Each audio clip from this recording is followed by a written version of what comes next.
There is a new gobblegum in zombies called Dead Drop. I wanted to see just how much salvage I can get if I combine every item in the game that increases the drop rate. The suppressor, the carry-on luggage augment for vulture aid. At the end of round 8 I was able to get 2800 salvage. I then tried the same thing but without the gum, and I got 1150. The gum lasts for 5 minutes and it greatly increases the amount of salvage and equipment that's dropped. Next is something I think many people will find useful. When you're shooting the icons to open up the teleporter, if you do it incorrectly, you will see no icons on the ground. This will drop you to your death if you don't have free fall or for stamina. However, if you shoot the icons correctly, you will see the icons light up on the ground by the door. That tip leads me directly into the next one, in-game as well. When you're doing the final ice staff upgrade where you have to charge up the orb, if you're playing solo or in co-op, every player has to be by the orb. You also don't have to kill the amalgam. I would highly recommend staying in front of the orb. You only have to kill regular zombies to charge it up. If a player is too far away from it, it is going to go back up into the sky and you'll have to redo the step. When you first get to the Dark Ether, you will see the spores on the ground.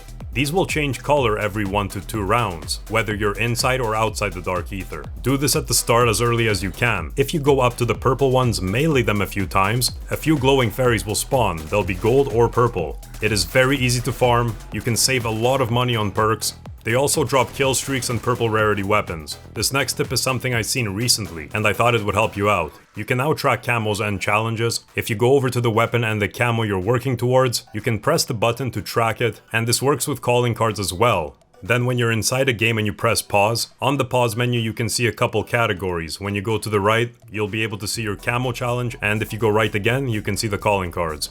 The free ether tool Easter egg will change depending on the round you are on. On round 11, you'll get a purple tool. On round 21 plus, you will get a legendary. If you don't know how to do it, simply shoot the waterfalls with cryo freeze or with the ice staff. There is an Easter egg that gives you a free ray gun. In order to get the gems, you have to have depth perception. If you don't have it, you'll keep digging and digging, but you won't find any. You can also get multiple gems in just one round.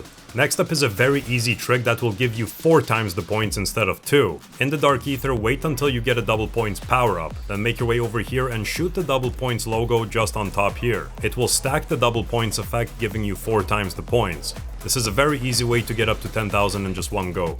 For the Easter egg that gives you a free perk, if you spawn in with a Molotov, you can throw one into the first urn, it is going to drop another Molotov, and if you successfully keep hitting them, it will continue dropping Molotovs. This way you won't have to waste any salvage on Napalm Burst. If the last zombie you leave alive is a parasite, it will stay alive for a very long time, and if you have quick revive, it will never actually be able to kill you. The first step for the blood sacrifice is breaking the crates to get the heads. You don't need melee macchiato, you can simply use a knife, it just takes a lot more hits. Every so often there might be an effect around your screen, like electricity. That means there is a shock mimic nearby that is disguised as an item. If you throw any equipment at these shock mimics, they are simply going to absorb it and destroy it. This includes Casimir devices.